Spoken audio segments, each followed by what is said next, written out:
class. I'm like, oh, fun. cool, there's a picture of my son's class. They're all sick right now.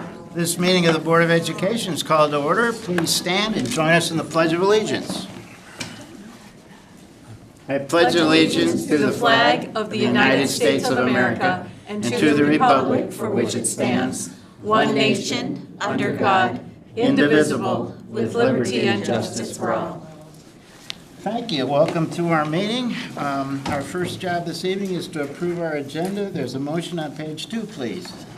Mr. President, I move that the Board of Education approve the agenda as printed. Thank you, Mary Lou. Appreciate it. Second. Thank you, Terry. All in favor, please say aye. Aye. Opposed? The motion passes, and we'll proceed with our agenda as given here. And we'll start with the superintendent's report. First up will be our superintendent's report from Russ Gerbers, Assistant Superintendent of Operations.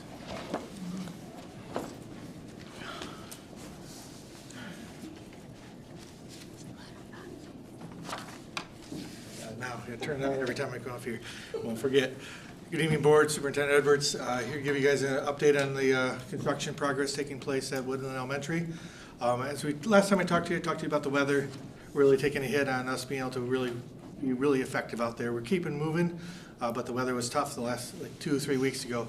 I will tell you now, they're laying brick quick. The weather's warmed up enough where they don't have to do enclosures. They don't have to do anything fancy. They're able just to get there, get the mud mixed, and start throwing the blocks up. So they're going pretty good. It's going pretty well. I got some examples here. What I tried to do in these is I got a picture of the building on the right. It's a little faded, so I'll get a little bit better one moving forward, a little darker one. But the highlight area is where you're looking at. So it kind of give you an idea when you go through these where we're at in the building. So this is when I walk off the trailer site, first thing I do is I snap a picture of the site so I can compare it, how it's progressing as a site. So that's what you're seeing here. Just that's a little bit of unit. I got them backwards here. C and B they're working on. They haven't really hit a lot of A yet, but they're going to be working that way as they go. Here you're looking at the administration portion of the building where the students will be entering the building and those type of things taking place there. Another angle, you see on the left side of the screen, you see the place tarped. That's the curved wall of the office area. There's an curved wall on the outside of the office. That's what you're looking at there. And the big wall to the right of that, that's what you're looking at for your gymnasium of the building. Fun part is they're throwing up roof beams. So they're throwing up the beams for the roof. You'll start seeing decking and everything going on here soon. But that's exciting for me because once they start enclosing it, getting that roof on, they can start doing some stuff inside and get a little more trades on site. But they got to get that building enclosed first. So you see the first beam going up in the gym there. And here's the electrical room. The electricians will be ecstatic once they get this room done, but they're going across with the beams right now, and then they'll get the decking and all that stuff happening after that. So it's going well there. Just an idea, you can kind of start seeing the shape of the building. This is the back of the building where as you're looking at, if you're back by the playground area, you can see the shape of the building, the first level at least taking shape. This is the 2-story part of the building, so you'll see the second story start popping up here soon as well. Another angle working your way around the playground, just another view of the back, this next section of the back of the building. You can see the elevator shaft there in the background where the elevator will be. Some of the upper internal structure in the center they're building out. They'll get the center done, then they'll build out the outside so they can start putting the roofing trusses in place as well. After that, hit it twice. Here's kind of some of the internal of the building. This is the first floor. They got the decking on for the second floor, so the first floor is starting to dry out. You notice there's no snow in there. It's kind of nice, but they can't really do much in there until they get that roof on and get it really not airtight, but weather protected. And you can see another angle. This is the plumber throwing in his, so that'll be one of the toilet areas with all the bathrooms in it. That's what you're looking at there with the plumbing, but and then there's some classrooms in the distance in there, but. Things are moving. Obviously, we're hoping we're a little bit further along, but we're tracking that if everything continues the way we're expecting it to weather-wise and everything, that by hopefully end of March we're back on schedule and moving forward. So we're happy. We're not ecstatic with the weather delays, but it's not bad. It's just some stuff we got to work through. Any questions? It's a great idea, putting the diagram on the side. That's helpful. Thank you, sir. I will try to continue doing that. I gotta get a darker one, because that one, light, it shows the division of the building, but it doesn't show a good silhouette of the building, so I'll get a little darker as we go. Hey, Russ, were those big air handler units that were sitting next to the building, or is that something else? Yeah, that's the air handling units. What they do is they're so big, they gotta put them, before they build all the walls and everything, they gotta get them in place. So they'll set them in place and then build the walls around them and put the decking on top. And they sit there for many, many years. Great, thank you very much. Thanks. Thank you. Anything else, sir? That'll be all until we get to board education. Okay, our next subject, next agenda item is board education. Coming to us is our ESI Director, Dr. Ann Gordon. She's joined tonight with 4 other colleagues, Tamara Salisbury, Asia Kaler, Becky Moon, and Bailey Chapman. And we have some acronyms for the general public of MTSS and PBIS, all of which are not common terminology used outside of education. We throw those acronyms around quite often internally, as well as FE is also joining us as well. My apologies. That's right. Thank you. Good evening, Superintendent Edwards and trustees. Mr. Edwards here talked about, I brought a lot of people with me here today to give some examples of some of the things that I will talk about generally. Effie McCarran, Becky Moon, Tamara Salisbury, Asia Kaler, and Bailey Chapman. The Whole Child Multi-Tiered Systems of Support represents our district's commitment to educating the whole student, not just their academic abilities, but their social, emotional, behavioral, and physical well-being. For too long, education operated in silos, academic instruction operated in one sphere, behavioral support in another, mental health services in somewhere else entirely.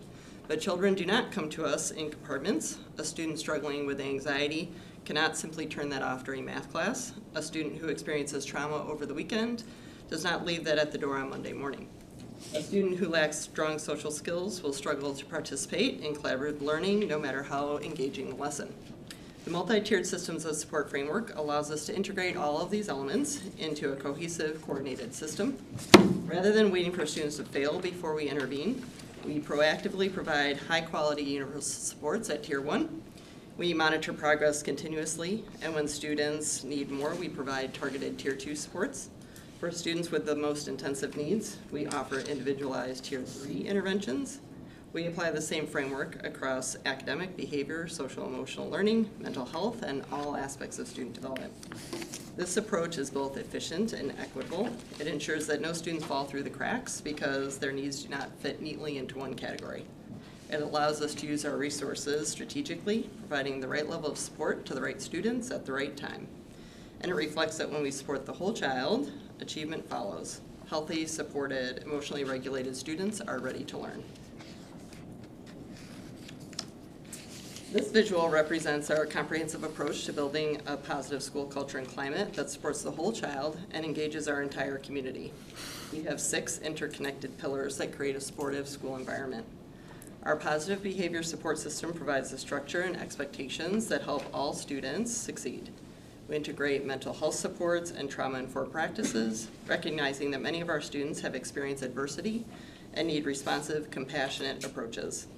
Restorative practices help us build and repair relationships while holding students accountable in meaningful ways.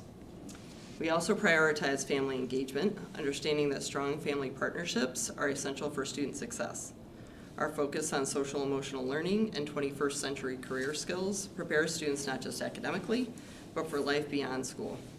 And finally, community engagement connects our students to the broader world around them, creating authentic learning opportunities and supportive networks. These elements do not operate in isolation. They work together to create school climate where every student feels safe, supported, challenged, and prepared for their future. Some wonder how MTSS and positive behavior interventions and supports are related. PBIS is one specific component within the broader MTSS framework.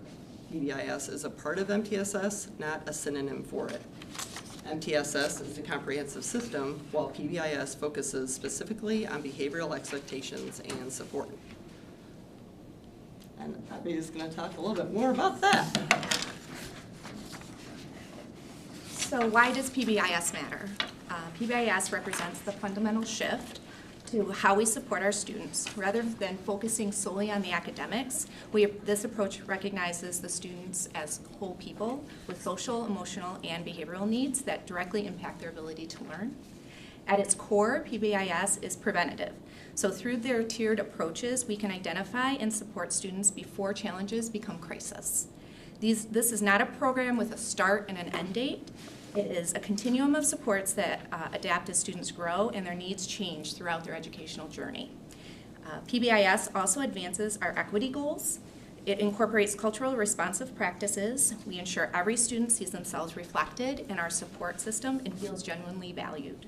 We acknowledge that trauma and mental health are real factors affecting learning, and we address them directly. So our framework for positive support is built upon the partnership and prevention.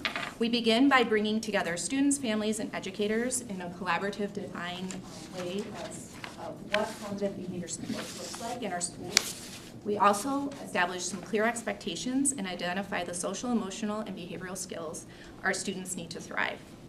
These school-wide expectations are consistent throughout their entire school day. So what students learn school-wide is reinforced in every classroom. We don't just post these expectations on the walls and hope the students figure it out. We actually teach them just like we teach math or reading. So we wouldn't expect students to learn fractions unless we teach them. So we can't expect them to master social and behavioral skills without actually teaching and practicing those skills.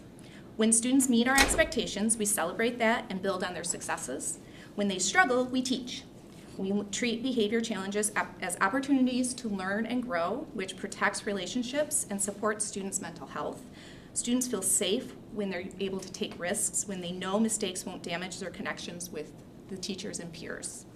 None of this work goes without strong partnership with families, just like Dr. Gordon said. When parents and schools are on the same page, students get consistent messages at home and at school. That consistency, combined with our focus on relationships and mental health well-being, gives all students every chance the best they can thrive in our schools. So now I'd like to introduce the wonderful Becky Moon. She is one of our fabulous counselors at West Middle School, and she's going to talk more about Tier 1 positive behavior supports. All right. So Tier 1, so we'll start with the Tier 1. It supports our Tier 1 supports form the foundation of our behavioral framework. And so Tier 1, these are universal strategies that benefit every student. So think every, all, universal for the Tier 1. We typically start with 3 to 5 clearly defined behavioral expectations that are simple enough for everyone to remember and broad enough to apply across all the settings. So for example, you know at elementaries you hear the SOAR, SAIL. Middle school we have the West Way, take care of yourself, take care of each other, and take care of this place. And so they all have their acronyms, and those are essentially those defined behavioral expectations that we want everybody to know. But defining them isn't enough. Like Effie said, we explicitly teach these expectations in every area of the building. So from the classroom to the hallways to the cafeteria to the bathrooms, how to behave and not behave in those areas. And so they learn exactly what these expectations look like in each context. And then to reinforce behavior, our buildings implement a school-wide acknowledgement system that celebrates students when they meet expectations. Those might look a little different in each building. But for example, I'll talk a little later about Minga, but we have attendance-based incentives like Donuts for Days at PC to help reward students for positive behavior. We have activity days in the middle school. We might focus on one behavior for a marking period and then reward that if we see, a lot of problems in the hallways and such. So this approach emphasizes engagement and encouragement. And then also staff aim for a 5-to-1 ratio of positive statements to corrections, creating a climate where students feel noticed for doing things right. And then when consequences are necessary, they're predictable and instructional. So our consequences, there's an educational piece to it rather than punitive. And as buildings, we're not guessing at what's working and what's not working because each building has a multidisciplinary team that regularly reviews the data and to make informed decisions about our systems and practices and how the PBIS is working. At the elementary level, also we have embedded evidence-based practices like zones of regulation, which helps students identify and manage their emotions, and morning meetings, which kind of build that classroom community and set the tone for the day.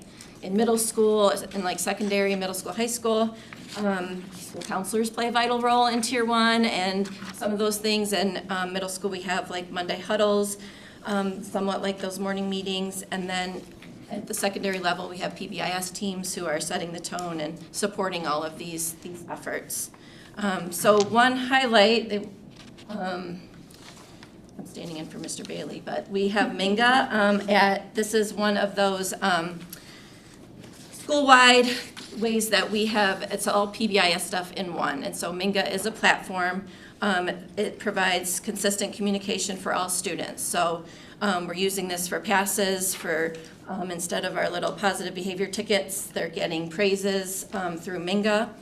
And so just kind of highlight a couple elements to this. Number one, it provides that consistent universal communication. So the same information, students receive it, it's on their homepage on their Chromebook, and we can give them reminders, expectations, like we're seeing a lot of issues in the hallways. Here's a hallway reminder. This is how we act in the hallways. It's also positive behavior reinforcement. We do shout outs, teachers assign praises, they earn points through those praises that they can spend at the school store on Fridays. We copied Central Middle too and are letting them into athletic events with some of their Minga points. And so just providing that reinforcement for all students, not just those needing intervention.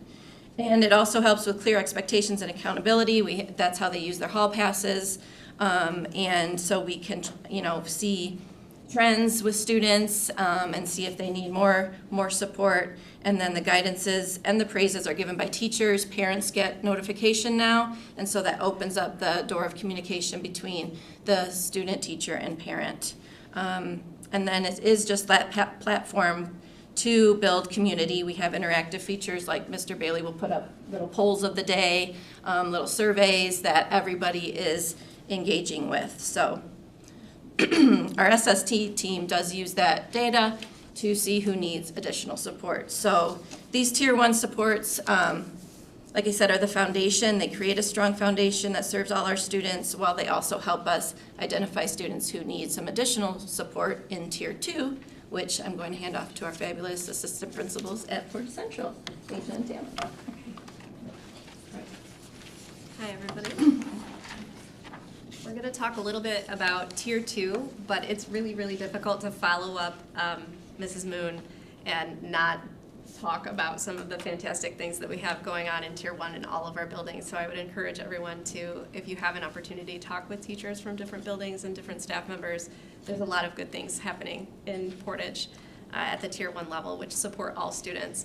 Tier 2, on the other hand, is supporting specifically students who might need a little bit of a boost in extra support for a variety of reasons. Those students might need additional skill building or targeted instruction to really understand what it is that we expect from them, either in the classroom or the hallways or wherever it is in the school. And like Dr. Gordon and Mrs. Moon had mentioned, the targeted nature of these plans requires a team, data-driven approach. So, for example, here at Portage Central, we have a team that we call VITAM, and we meet weekly and look through all of the students that we need to recognize who might need a little bit of an extra support, and we provide that targeted support in a variety of settings, either small group or individualized. And that multidisciplinary team consists of a school psychologist, assistant principals, teacher, behavior support, MTSS coordinator. All of those people come together to decide what specifically a student might need if we're recognizing a pattern of behavior from that student or something else at a whole school level, and we might need to target a particular group for additional support. So you can see on the screen some of the specific, more common, and these are not all, but these are some of the Tier 2 interventions that we utilize across the district.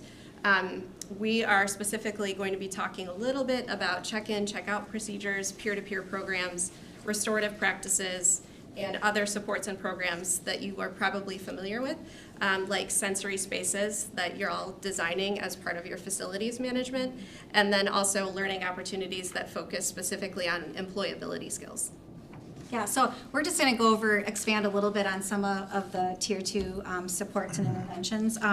We'll start with a check-in, check-out process. You may be familiar, but some students need a little bit to set the tone for the day, and then at the end of the day, they'll come back to that same exact trusted adult and kind of reflect on what went well and maybe some areas where they might want to grow the next day. Not only does this provide a consistent touch point for the student, but also some accountability, encouragement, and just opportunities to build relationships with trusted adults. And it's usually a consistent adult, and then sometimes that semester that adult changes. So it's just, again, opportunities for students to set goals and see some success. Yep. Across the district, we leverage peer support through structured peer-to-peer programs, recognizing that sometimes students respond a little bit more powerfully to guidance from their classmates rather than adults. And we have so many success stories to share in our building. It's phenomenal. And I really hope some of our peers become teachers one day because this is their calling. It's really pretty cool.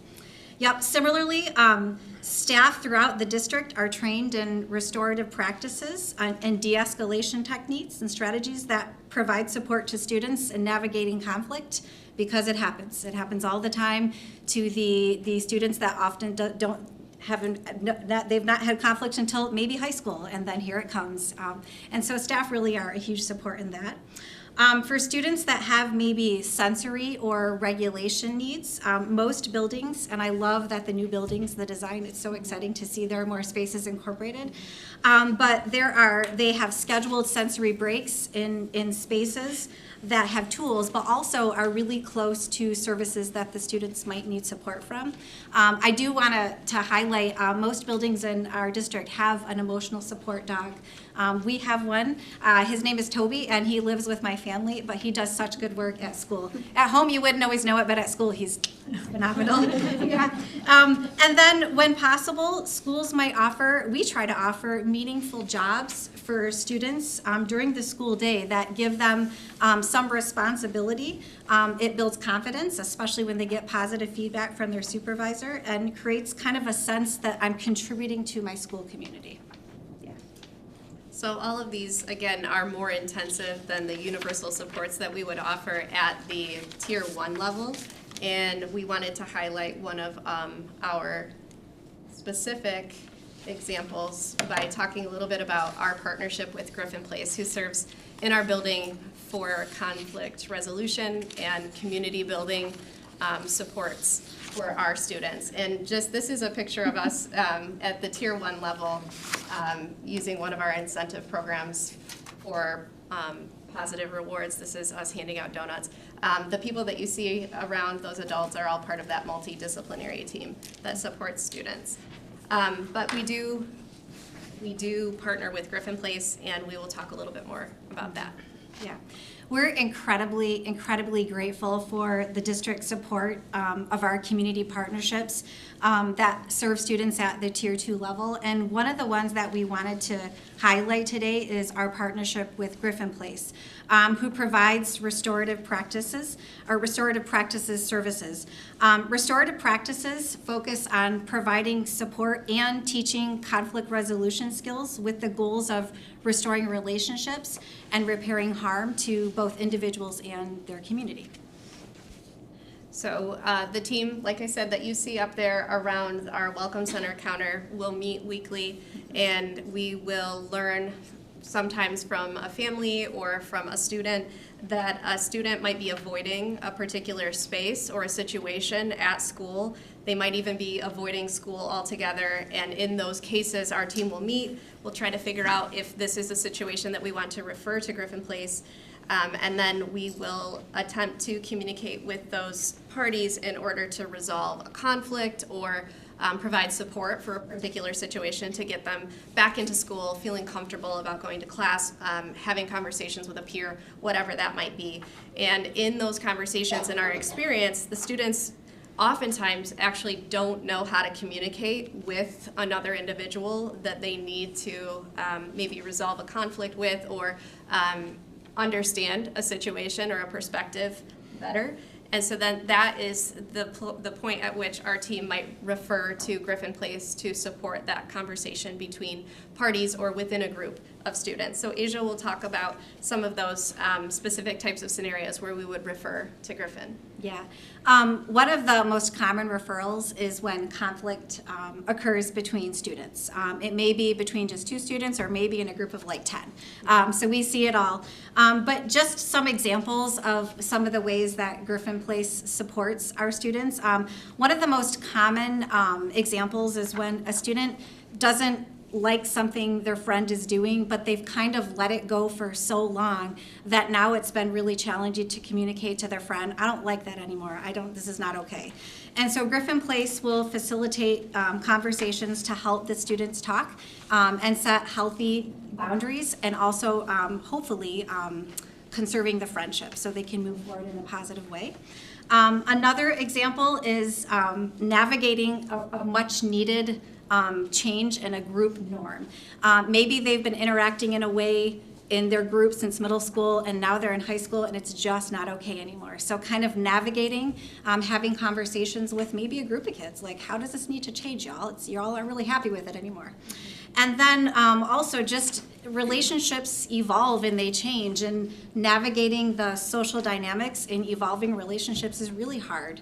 And Griffin Place helps facilitate those conversations as well. The other example that we use, not as frequently, but sometimes students need to talk with their teachers and they just don't know how. They're shy, they're nervous, but things need to move forward in the classroom. And so an example of this, maybe a student has been absent a lot, they've not been turning in their classwork, and they need to talk to their teacher about it. It seems pretty straightforward, but we have students that are terrified. So having them help navigate that conversation between the teacher and the student often helps that relationship move forward. Another example is after there's maybe some sort of conflict in a classroom and there's this lingering awkwardness that exists that the student is feeling, and maybe there was kind of a power struggle, it was a little public, and the student and the teacher need to talk that through, and Griffin Place helps those conversations happen so those relationships can move forward. Many of our staff have been trained by Griffin Place, and they've been a fantastic support for us. All of our BITEM team members have been trained in restorative practices, so even when Griffin Place is not available, we would be able to have these same sorts of conversations, and that is always our aim. So Griffin Place can also be used for Tier 3 services, so that'll be a good transition to our 3rd level of tiered support, which requires a longer term, more intensive skill building than even Tier 2 offers.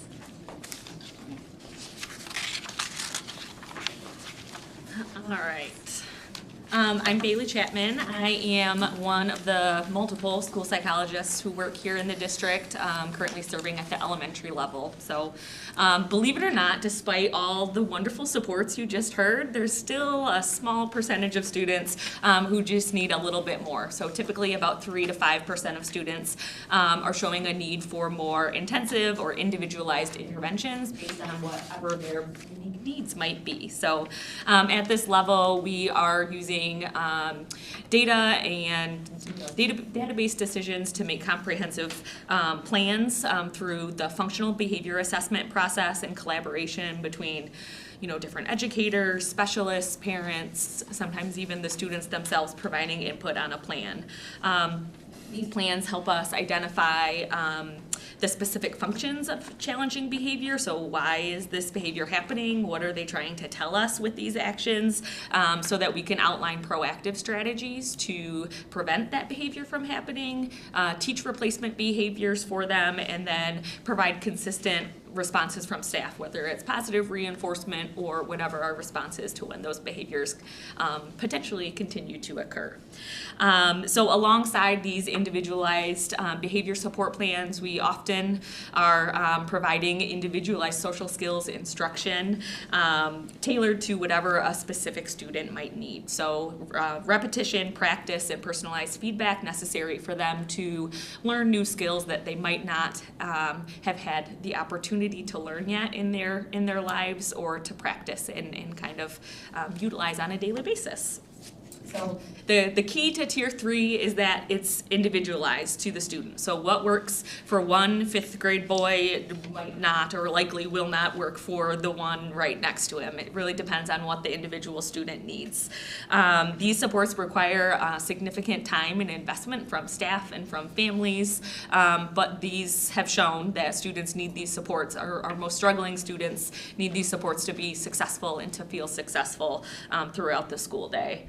Most importantly, students who receive this level of support is not intended to replace all the wonderful things that are happening at the Tier 1 and Tier 2 level, that this is kind of a third supplement to all of the wonderful things that are already happening in their buildings that are available to other students too. So I'm going to talk through behavior plans just briefly on this. So I think of behavior plans as having really 3 primary parts: the prevent component or prevention strategies, teaching strategies, and then reinforcement strategies. So of course, we want to identify a student's strengths, whether they're academic strengths, behavior strengths, social, what are their preferred interests, or what are they into, and how can we kind of use that to help us build a connection and momentum with them. Secondly, we're going to want to make sure that we identify clearly and define whatever those target behaviors might be that we're trying to most often reduce, whether it's the frequency of a behavior, the intensity perhaps, the duration or how long those behaviors are lasting, being really intentional about how we're measuring those so that anyone could walk in and be able to measure it equally. So those, name a behavior, and we've probably written a behavior plan for it, whether it's, blurting out during instruction, refusing to do work, verbal aggression, physical aggression, eating non-food items. Anything and everything we've probably somehow put in a behavior plan at some point. So making sure that we identify those, and then also collecting data around the function of those behaviors. In what context do those occur? What happens afterwards that's reinforcing that behavior potentially to continue? Really, behavior, again, is communication. Why do they continue to engage in X behavior? They're getting some need met because they keep doing it. So how can we, help support them and find a better way to get those needs met more pro-socially, I guess. In the prevention kind of area, I think of it in kind of 2 ways. One, there are some things that are just out of our control. A student misses breakfast in the morning, or their medication, or there's a conflict on the bus. That never happens. But what can we do to kind of neutralize those events out of our control? Whether it's, they always eat breakfast at school now, or we have sometimes they keep their medication at school, so we know that there's not going to miss it if they need to, or they start their day in kind of a quieter, smaller environment to kind of ease slowly into the day, rather than like starting with algebra or phonics or something that's probably not the most fun for them. So one, neutralizing those things that are out of our control, and then also shaping our environment and what's in our control to reduce the likelihood that we trigger that behavior, so that doesn't, is less likely to occur. So, one kid might hate when you give him 800 math problems. Like, okay, maybe don't give him 800 at a time, give him 5 and then build from there. What can we do both physically in the environment to set it up, but also our instructional approach? How can we make it less likely that the student needs to engage in that behavior to communicate what they're intending? Secondly, the teach component. We're going to be teaching lots of things like they've been talking about, but one specifically teaching those replacement behaviors. The short version is do this instead of that, and you'll get the same thing, but in a more socially appropriate way. So teaching those very explicitly. For example, if a kid, again, math, I use that a lot. Kids don't like math sometimes, but they walk out of class because there's a math teacher. So what? Oh, I'm so sorry. You're a math teacher. It's hard. They walk out of the room because they're, either don't want to do the work or they need help and they don't know how to ask for it. Well, we got to figure out why they're walking out of the room so that we can teach them a better way to either ask for help, ask for a break or time away, or, whatever they may need in that situation. Also identifying and supporting maybe some underdeveloped skills that I think oftentimes we take for granted that we might have, like, conflict resolution or clear communication or active listening. Sometimes we might just assume that all students have those skills or have been taught or modeled those skills throughout their life. So making sure that we're identifying and targeting maybe those underdeveloped skills kind of in tandem with teaching those replacement behaviors. And then lastly, well, not lastly, but the third kind of big component is that reinforcement section. What are we doing to positively reinforce those replacement behaviors or those, desired behaviors that we're teaching? And how are we responding when those target behaviors that we're trying to decrease, perhaps, how are we responding to that in a consistent manner across staff members, across time of day, making sure that we're very clear in what our responses are to whatever gets thrown at us. So those are really the big three areas of behavior plans. And then I want to just briefly touch on that social skills instruction. Those are kind of the 5 big areas that a social, and skills group might be working on, whether it's recognizing and regulating emotions, understanding other people's perspective, building, appropriate relationships with one another, social norms, all of those sorts of things kind of fall within one of those big kind of domain areas, making sure that we are teaching these explicitly to our kids and not just assuming that they know it, modeling it for them, playing some role playing, practicing those situations, and then, getting them in those situations and providing feedback, what went well, what can we do next time, that sort of thing. So that's kind of the gist of it. It's very individualized, you'll see, to what the student needs. It takes a lot of, I'm lucky enough to be on a lot of those teams, and it's really cool when you get to kind of fade all of those supports because they're making great progress. It's wonderful when that happens. So, thank you. Okay. Thank you for listening. I wonder what questions you might have. Here are any of our great presenters. I know you mentioned working with Griffin Place. How are you letting parents know when a child is working with Griffin Place?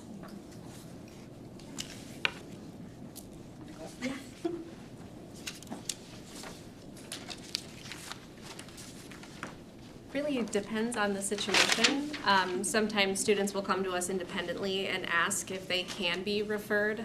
Sometimes it'll be a suggestion, but it's always our aim to reach out to our families and know if it's a conflict situation, to communicate with our families to make sure that they are aware. No student is required.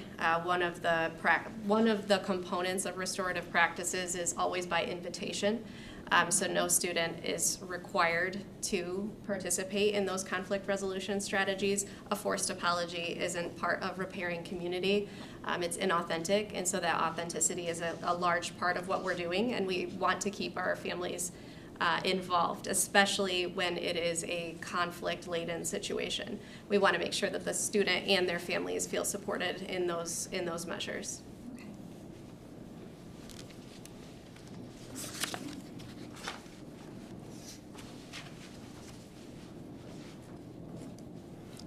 Okay, just a quick observation. The 3 R's I've always thought were really important, but the older I get, the more appreciation I have for social skills and just how crucial they are. So really appreciate this work and hearing this presentation. Thank you. It just sounds like you guys have to have your fingers everywhere all the time. And I'm wondering what kind of strategies and other support people you have in your buildings that help with that. Touch on that. At the elementary level, we have school psychologists and engagement specialists. Engagement specialists are primarily working with tier 1 and 2. Psychologists are covering 2 and 3. At the middle school level, we have our counselors, against the school psychologists there. I would say it's probably about the same kind of situation with counselors covering 1 and 2. And same thing at the high schools. Student success coordinator. Oh, and we have student success coordinators who also support tier 3 level behaviors. So they will, when we have a student exhibiting really challenging behaviors, and work with the team to create those behavior plans as well. Can I add something? When it comes to any level of support, universal supports, tier 2, tier 3, sometimes that can include anyone on our school teams, from our custodial staff to our school secretaries, who are integral to the intake of a student. When they are having a bad day, they're among the first people that a student will come across, and then getting that student connected to the multidisciplinary team is huge. So I just want to make sure that I recognize all of our staff members who are a part of that process. And I'm sure you must have a number of paraprofessionals that are in the buildings and keeping tabs on student needs. Effie, just a piece, you said something about this is not time bound in your presentation. Can you just give us a snippet about what you meant about that? So if you notice one of our slides, you'll see an arrow going up and down. It's more of a continuum of services. So when you're looking at tier 1, that's available, all students receiving all of that, and it ebbs and flows based on what the students need. Many times at the elementary, you may do reteach lessons for the whole team or the whole school. Come back from break, kids tend to forget. And so we have to do lots of reminders. So it's a kind of a cohesive kind of plan. And then some students may need to be in, I think Bailey mentioned, have some very individualized instruction around some social skills. But once they learn them, they start applying them, and they don't need that necessarily that level. But it can go back and forth. They may have some things in elementary, and then in middle school, times have changed, and now they're back in high school, and they may need some additional support. So you can't start and stop. It's not a definitive, we've got it, we're done, we can check it off. It's more of that supports throughout their educational journey, just like in academics. Does that answer? Yes, thank you. Well, we really appreciate you coming here after working all day and presenting this information to us. It's very valuable information for the board to have. And we haven't had a refresher on this in quite a while. I mean, some of us, remember No Child Left Behind, and now we're on the whole child. And it's really amazing all the work that has gone into that. We have a monitoring report that we get on one of our ends, Resilience in Life, and includes the social emotional components. And those monitoring reports don't make it come alive like you folks did tonight. So we really appreciate you coming here and sharing what you do. And thank you for all you do. Thank you very much.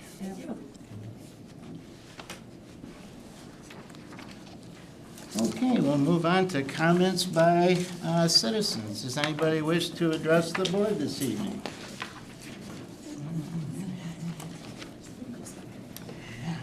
Okay. Yes, we have one speaker tonight, Colin Theobald. Welcome, sir. Hello.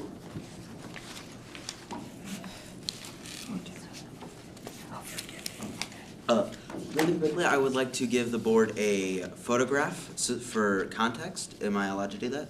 Certainly. Yes. And you are more than welcome to pass it among yourselves. But it is quite important for what I'm speaking about, so thank you very much. And we'd like a copy of your comments, too. Oh, yes, of course, I have that. Great. So, good evening, esteemed board members. I come to you hoping for a resolution on a problem that has been a nuisance for months. This image is a layout of a drop-off lane for the high school. You see, I am a student here at Portage Central High School. I am a sophomore. And basically, the red area is where parents are stopping. The green area is left entirely absent of vehicles. The yellow area is backed up all the way to the intersection, And the blue area is where the cars turn left into the school but can't due to the backed up traffic. I could arrive at the blue part 10 minutes before school starts and still not get into the building until 7:35 or after. I find it absurd how the blue line can only get 2 to 3 cars in at a time, with the most right-of-way with the green arrow. We should tell parents to drop their students off at their respective drop-off locations. And if a middle school student must be dropped off in the picture of the line I gave you, they can pull way past the green location and to the right, and be dropped off just like every other high school student. You see, typically, the students dropped off at this corner are middle school students, despite the fact that they mostly consist of having their own respective drop-off lane over near the middle school. And I am aware that some high school students do end up getting dropped off over there, so I think we should enforce more proper division, so middle school students stay in their lane and high school students stay in theirs. And particularly considering that every student I see dropped off at that corner is a middle schooler, could their parents pull forward and have their student dropped off in the normal high school drop-off sector? By keeping this constant flow of traffic, cars won't be trapped in the intersection, accidents will be preventable, and morning traffic will move a whole lot smoother. I propose we put up signs saying, potentially, no student drop-off here, please pull forward. If you have any further questions about this matter, or if you need clarifications, please reach out to me at colintheobald@portageps.org. Thank you for your time. Thank you for speaking this evening. We appreciate that. As I understand it, you've reached out to administration on this? Yes, I have before. Okay, all right, very good. Well, thank you very much, and we have copies of everything, right? I'll email it to you. Okay, great. Thank you, Colin. We'll move on to comments by board trustees. Alan, thank you for sharing. Yes, before Colin leaves, it's always special when a student participates in public comment. Thank you. Have a great evening, everybody. Thank you.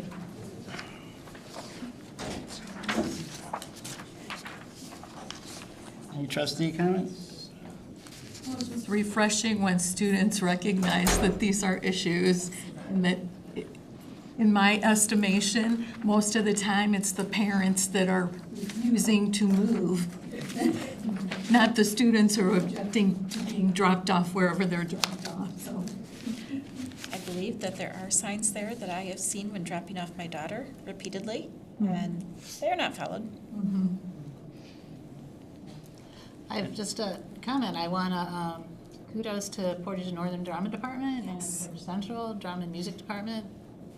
I was able to do 2 shows this weekend, and they were really enjoyable and a good break from everything else. I just want to remind everybody that there's an open house tomorrow night from 5 to 7:30 at the Career Connect campus on the corner of Sprinkle Road and Van Rick Drive. And everything in the news lately says the future indicates more blue-collar than white-collar positions becoming available in the future. And if there's anyone interested in the things that Career Connect campus can provide, please take advantage of that opportunity. And Can I add to that? yes, you As certainly my can. daughter attends there this year, the programs are phenomenal. The responses of teachers and support staff to individual student needs are incredible, above and beyond, and I highly recommend people attending to check it out. Thank you. Are there any board committee reports? Oh, Mr. President, I'll give a quick report from the Owner Linkage Committee. We met last Friday. We had one idea we'd like to present to the full board, perhaps if we had 5 or 10 minutes at our next retreat. And that would be in linking with the community better, linking with our owners better, trying some board community coffees where we might stay at some site, perhaps the senior center, where we could be available in maybe 2 or 3 of us with just open times for people to drop in. So anyway, just planting the seed, and hope we get a chance to talk about that next month at a retreat. I like it. Thank you, Paul. Anyone else? Okay, we'll move to page 6, the consent agenda. All we have to approve tonight is minutes. Minutes from the January 26, 2026 Policy Governance Retreat and the regular business meeting. Are there any exceptions to the consent agenda as presented? Hearing none, the consent agenda is approved, and we'll go to our first monitoring report under Assurance of District Performance on page 12. Thank you, President Van Antwerp, as well as members of Portage Public Schools Board of Education. Our monitoring report related to our ends policy 1.5. For those who are not familiar with it, talks about students demonstrating good citizenship through ethical behavior and respect for individual differences and cultures other than their own. There is a series of information throughout this report. As always, I'll give you a high-level overview and then give you an opportunity to ask any questions if you so desire.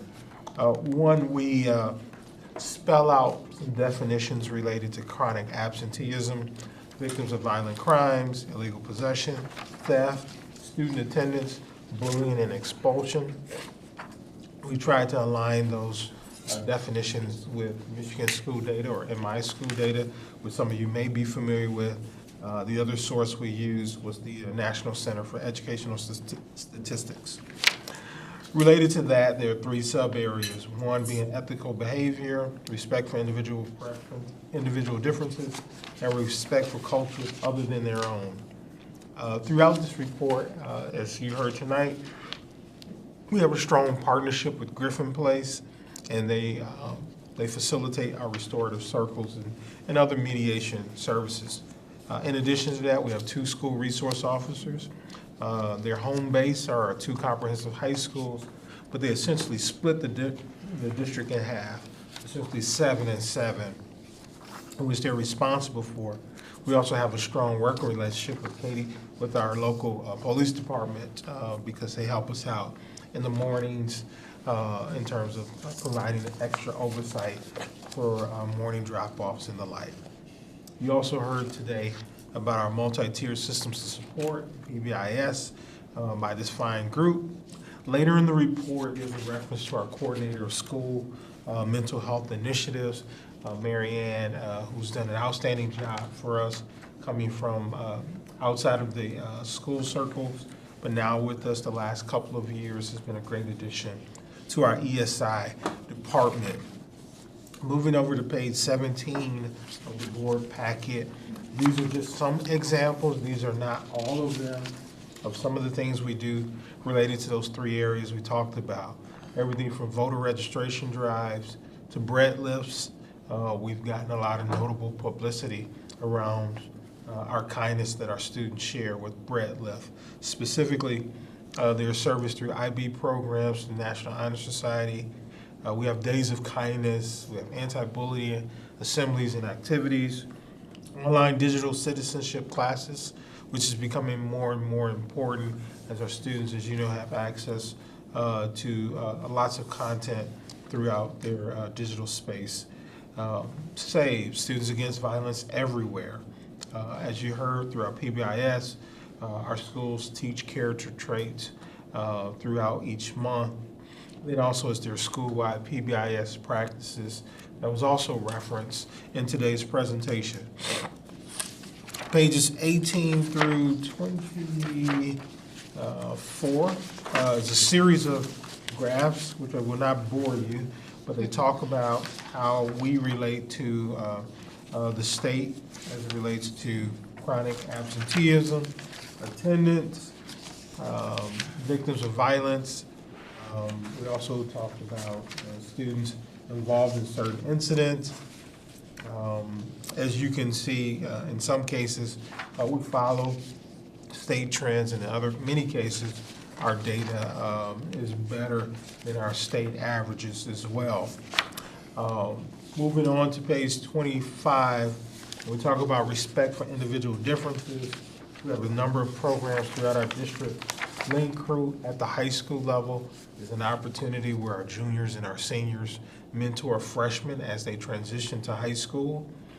A little below that is middle school web, where everyone belongs, but primarily our 8th graders pay it forward, and they mentor 6th graders as they transition to the middle school level. Other programs like Girls on the Run at the elementary level, Battle of the Books, which I believe is starting round 1 tonight, robotics clubs, student councils, Sherman Lake camps for 5th graders. All of these are just some examples that help our students understand respect for individual differences. I also want to just conclude with some further graphs on pages 29 and 30, where it talks about our diversity in our schools and workforce, as you can see on page 29, as well as 30.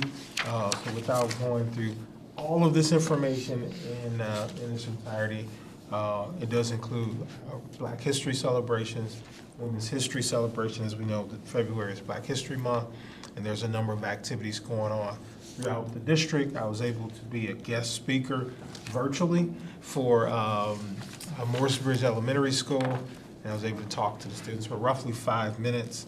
I'll be doing a Black History presentation at North Middle School at each grade level. Then I'll also be speaking to the students at Northern High related to Black History this month. So those are just some examples of what we're doing now, but I think this is a comprehensive report to meet the expectations related to monitoring report 1.5. I'll be happy to answer any questions that the board may have.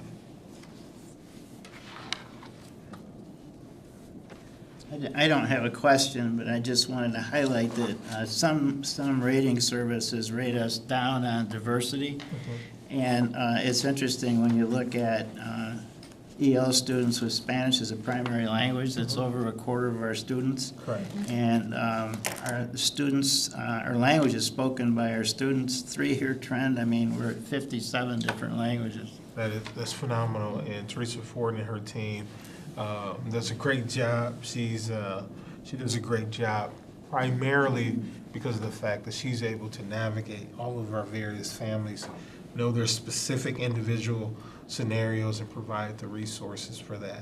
We probably need to duplicate or multiply her in many ways throughout the district, but hats off to her for leading us in this work as well. I just have a question on the graph on page 21. 21? Yeah, that's the one on incidents of reported bullying. And we seem to be still kind of on this upward trend. I know it's only, it's hard to read, like 152 students out of 8,000, you know.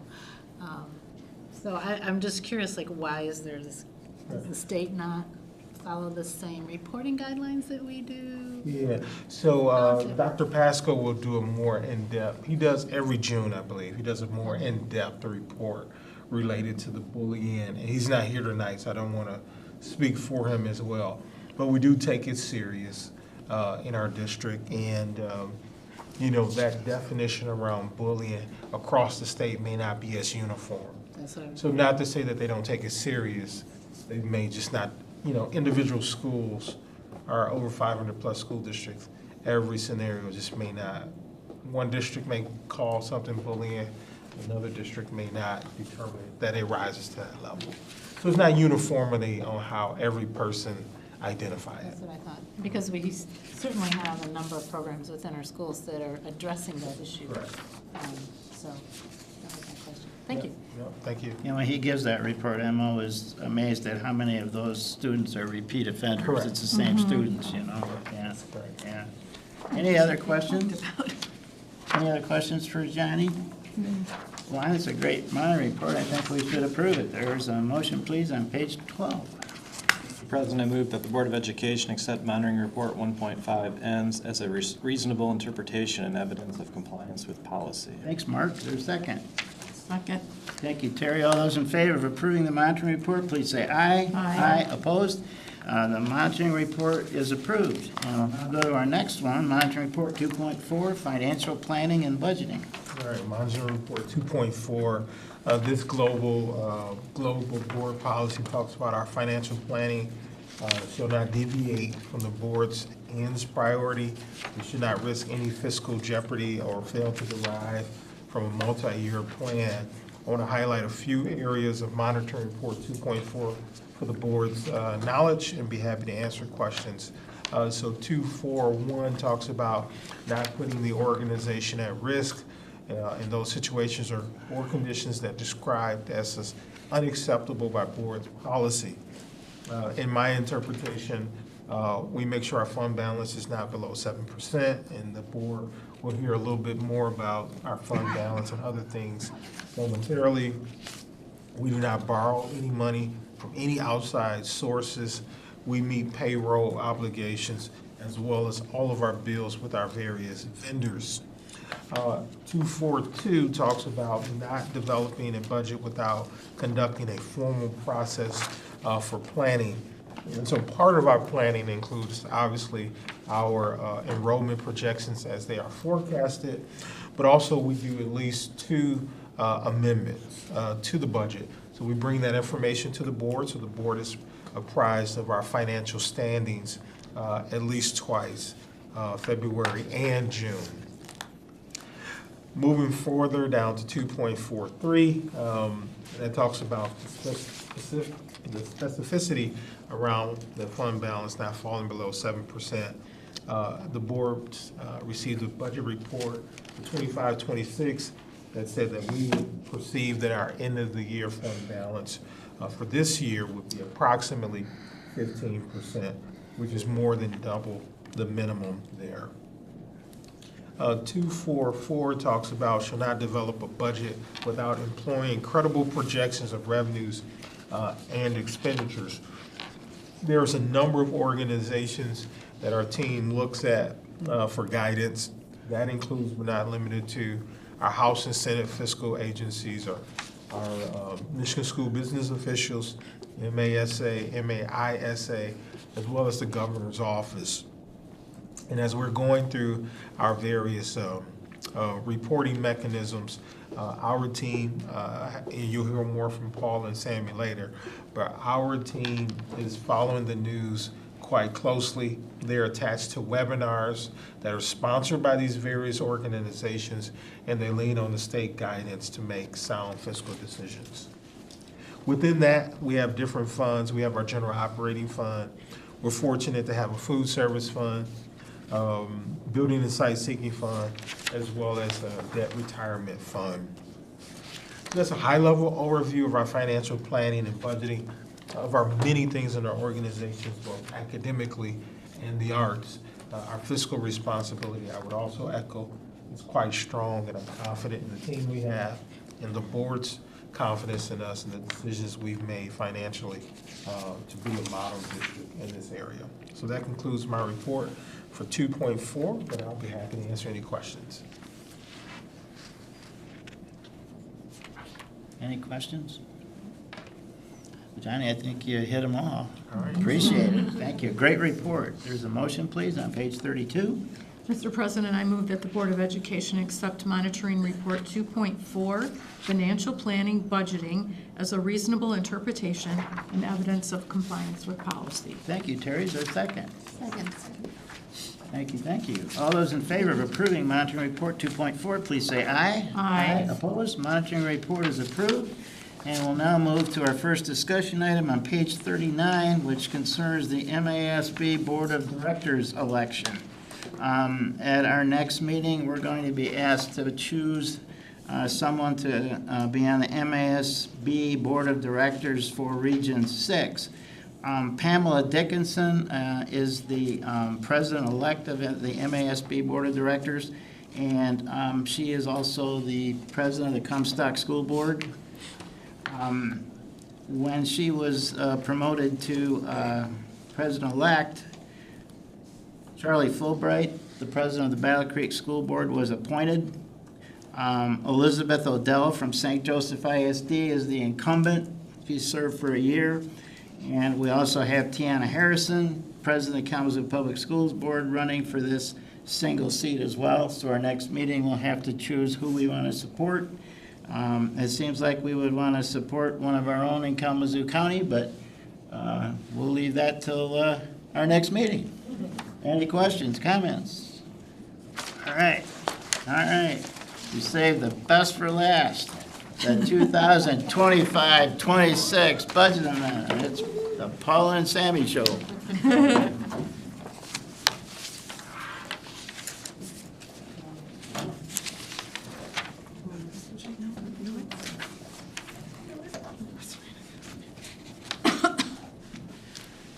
Good evening, Board of Education and Superintendent Edwards. Tonight, Sammy Stevens and myself will be presenting to you highlights from the first budget amendment for the 25-26 school year.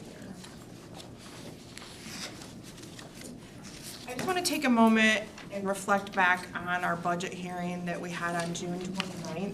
I realize it feels like it was a long time ago to me. I don't know about you, but we didn't have a state budget, so we had to put in line certain assumptions like we always do, but it was a lot more time frame involved before we actually got a budget. So we brought to you a budget predicting a $392 foundation allowance increase, bringing us to $10,000 per student.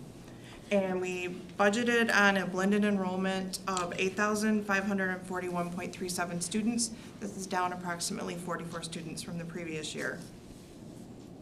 On the expenditure side of that preliminary budget, we had to take into consideration unsettled contracts with the custodial maintenance group, and we had a financial reopener of the teachers for the 25-26 year.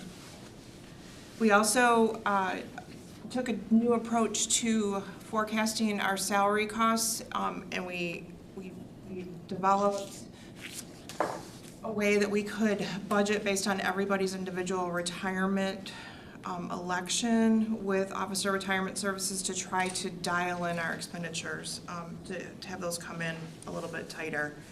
The budget that we brought to the board that you approved had a deficit of $3,147,210, so expenditures exceeded revenues at that time by that amount.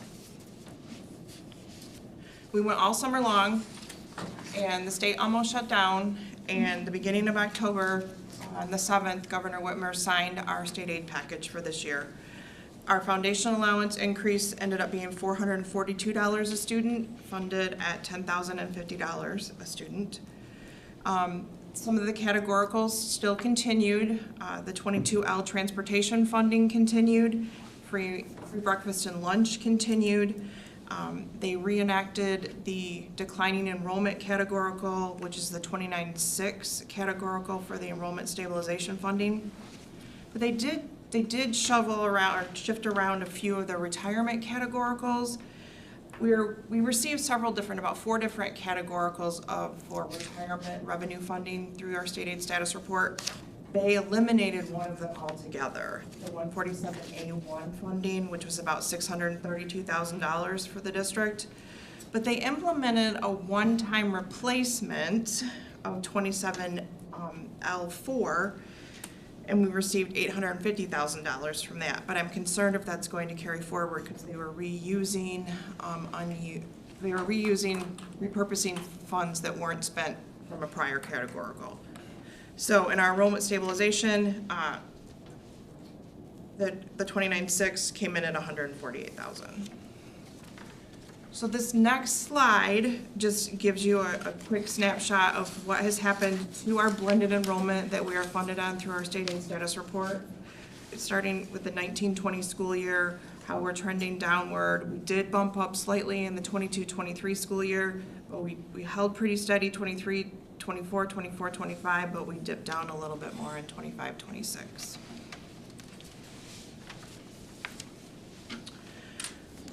So coming into the amendment, of course we're going to come back and we're going to touch that enrollment number. We came within 2 FTE, 1.77 FTE of the predicted enrollment number, so we came very close to hitting our target. We adjusted those categoricals that came through on the state aid budget, and we adjusted for property tax adjustments because as property tax values increase, the state gives us less because they work themselves out. It's kind of like a teeter-totter effect. We also adjusted our federal funds to account for our carryover, and I had to adjust the countywide enhancement millages slightly. This next slide is a visual of the revenues. We have one of these for every budget amendment and a preliminary. It really just lays it all out for us. Revenues are projected to be up just over $1.87 million from the preliminary budget. There were minimal increases across all the categories when you look at the preliminary budget till now. Local sources were up primarily due to property taxes and gate receipts, as Paula had mentioned with the property taxes. State sources, that revenue category is pretty fluid throughout the year just due to some of the adjustments that the state does. Like as Paula had previously mentioned, you know, some of the stuff with retirement is adjusted quarterly, so we've taken a little bit of a different approach this time around for those as well. But our projections have been adjusted to reflect more accurate data since that preliminary budget, and we are still seeing a slight increase of $1.1 million in the state sources. And that also continues to make up the largest portion of our revenue budget. Federal sources, like Paula had mentioned, our title allocations were adjusted to actual, plus including our carryover. That is much smaller than it has been in years past, just because that ESSER funding has sunsetted and has been sunsetted for just over a year now.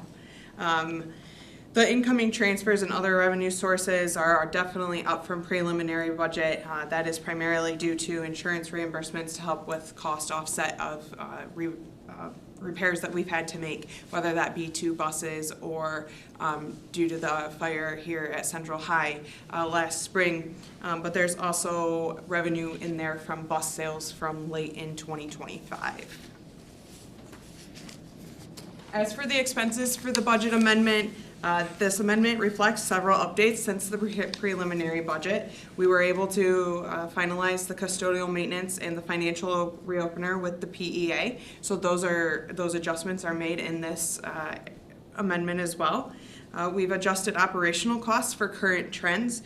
As you know, we've had a really tough winter so far, so some of our expenses regarding upkeep of the district are definitely up compared to previous years.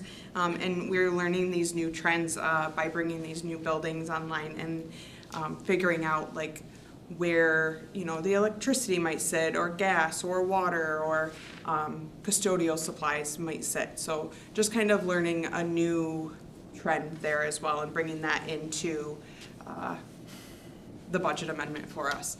We've adjusted the insurance increases and changes. We've had all of the schools use their carryover funds that they receive, that 25%, or you know, as athletics, they have that amount that they can carry over from year to year. They have all used that this year, and that is almost $590,000 worth of expenses that have been brought into, or budget that has been brought into the general fund. That all comes from assigned fund balance. And then we also have added in 24-25 carryover from state and federal funding. This next one is the visual of expenses. Our total projected expenses for 25-26 as of right now are expected to be $128,662,868. That's an increase of about $2.6 million from the preliminary budget. Salaries and benefits, as we are aware, are the biggest piece of our budget, and that directly reflects our investment on instruction, student services, and the day-to-day operations of the district. Purchase services and supplies make up the next largest categories. And the significant increases that you will notice between the preliminary budget and this budget are primarily due to the 31 AA funded projects that we are fortunate to be able to pursue within the district. And as we all know, just as the salaries and fringe benefits, you know, that's people is the name of the game in school finance. And so salaries and benefits will always be the biggest portion of our budget. And we were talking today, and another thing that we should point out is that purchase service, a lot of that is people as well. Whether that's people who are providing professional development, it is our RBS contract, those who are plowing the side, or plowing our parking lots. Like, there's a lot of people that goes into running a school district. This next one is a visual of our budget by function, and nearly 60% of these expenses are tied to instructional services, and then the remaining costs support operations, transportation, student services. Each category kind of fluctuated, not by a lot since preliminary, but overall, the majority of our expenses are either directly in the classroom or directly supporting our students and the classrooms. This next slide gives you a visualization of where we ended the 24-25 school year once the auditors came in and to prepare the financial statements. At the end of last school year, we ended the year with unassigned fund balance of $24.8 million, which is approximately 20.36% of our expenditures from that year. The amendment that we're bringing you tonight, if every dollar were to be received and every dollar were to be spent, we're showing that we would spend $3.9 million of our fund balance because expenditures exceed revenues by that amount. And then it would drop down our unassigned fund balance to $21.9 million with a percentage of 17.09% of expenditures. Now granted, this is just a calculation, a prediction on what it could be. We don't know the final numbers until in the summertime when we're closing out the books for the year for the audit. So this next slide is just a visual representation of the fund balance for the past 6 years. We ended 24-25 at the 20.36%. Paula and we had predicted us to end our fund balance at the end of 24-25 with a 17.03%, and we did add to fund balance, which we all know. That's an increase of 2.97% from the 23-24 fiscal year, but as Paula has alluded to, we are predicting for our unassigned fund balance to fall by $3.9 million, bringing that fund balance back down to the 17.09%. We would be happy to answer any questions that you may have.